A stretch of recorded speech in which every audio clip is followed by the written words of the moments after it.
Hello दोस्तों, नमस्कार। GK Educare point में आपका स्वागत है। चलिए गणित के कुछ महत्वपूर्ण प्रश्न है, उनको एक एक करके देखते हैं।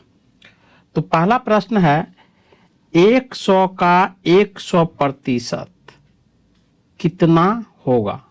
तो इनको जब सॉल्व करेंगे तो हम इस तरह लिख सकते हैं सॉल्यूशन में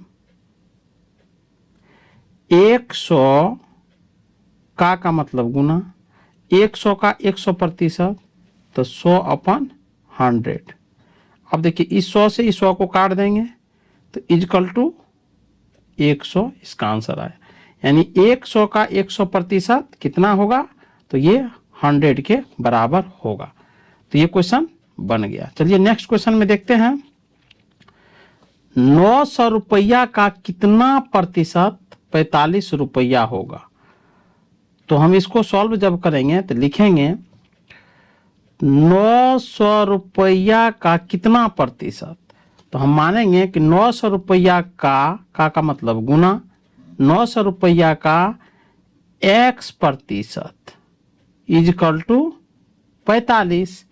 अब इसको आगे जब सॉल्व करेंगे तो लिखेंगे 900 मल्टीप्लाई x अपन में 100 इजकल टू 45। 100 को से 900 को काट देंगे तो ये 9 बार में कट जाएगा, तो बराबर ये हो जाएगा 9x। 9x is equal to 45। तो यहां पर हमें x की वैल्यू फाइंड करनी है, तो लिखेंगे x बराबर 45/9।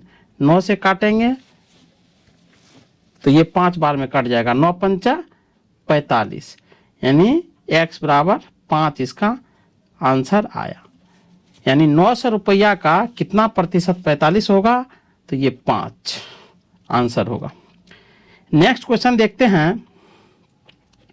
क्वेश्चन कह रहा है एक व्यक्ति की आमदनी 1000 रुपया है। यानी एक व्यक्ति जो है 1000 रुपया कमाता है पर महीना, यानी उसकी आमदनी है, वह 60% खर्च करता है। यानी अपनी आमदनी का वो 60% खर्च कर देता है, तो वह कितना रुपया बचाता है। तो मान लीजिए कि एक व्यक्ति 100% कमाता है, उसका जो है ये उसकी आमदनी है, खर्च जो है उसका 60% है। तो ये 60% क्या है, खर्च है। तो कह रहा है कि 60% जब यदि खर्च करता है तो कितना रुपया बचाता है। तो बचत निश्चित रूप से जब 60% वो खर्च करता है तो 40% जो होगा उसका बचत होगा। तो अब इसको सॉल्व करेंगे। बचत में कह रहा है कि ये तो परसेंटेज में है, हमें रुपया में बताना है। तो आमदनी कितनी है उसकी, तो 1000 है। तो 1000 का 40% निकाल देंगे। 1000 का 40%, तो 1000 गुना 40/100। 0 से 0 को काट देते, इस 0 से इसको काट देते हैं, बराबर 100 मल्टीप्लाई 4, यानी 400 रुपया का वह क्या करता है, तो बचत करता है। यही इसका आंसर होगा। नेक्स्ट है कि एक स्कूल की परीक्षा में 35% छात्र फेल हुए। यानी कह रहा है कि एक स्कूल में जो बच्चे परीक्षा दिया, तो जितना भी बच्चे परीक्षा दिया उसका 35% फेल हो गया। तो पास कितना, तब पास छात्रों की संख्या कितना।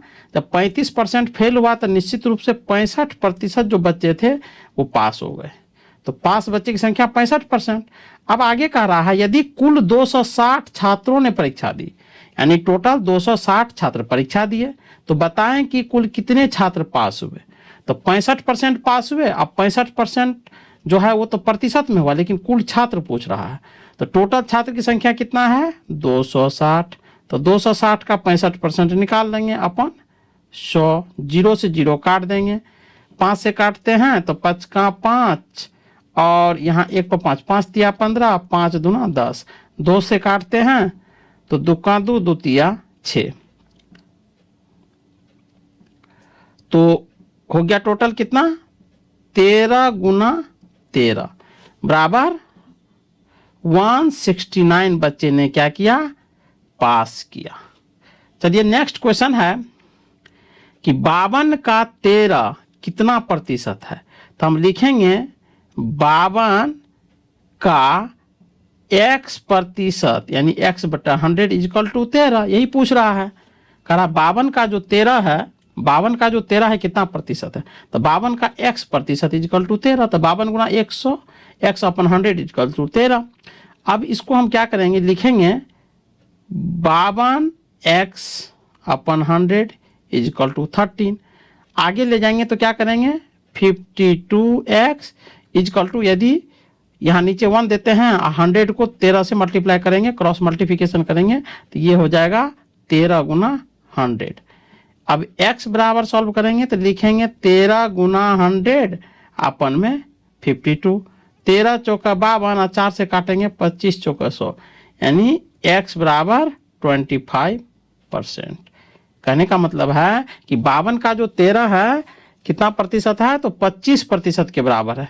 नेक्स्ट क्वेश्चन है कि 500 रुपये का 20% कितना होगा, तो 500 रुपये का 20%, 500 रुपये का 20, तो का मतलब गुना 20 अपन 100 इजकल टू 500 रुपये का 20%, तो कितना होगा, तो 20 पंच 100 और 5 का 5 यानी 100 बराबर 100। 500 रुपये का 20% कितना होगा, 100 रुपया होगा। यही आंसर होगा। चलिए मिलते हैं नेक्स्ट वीडियो में, तब तक के लिए जय हिंद।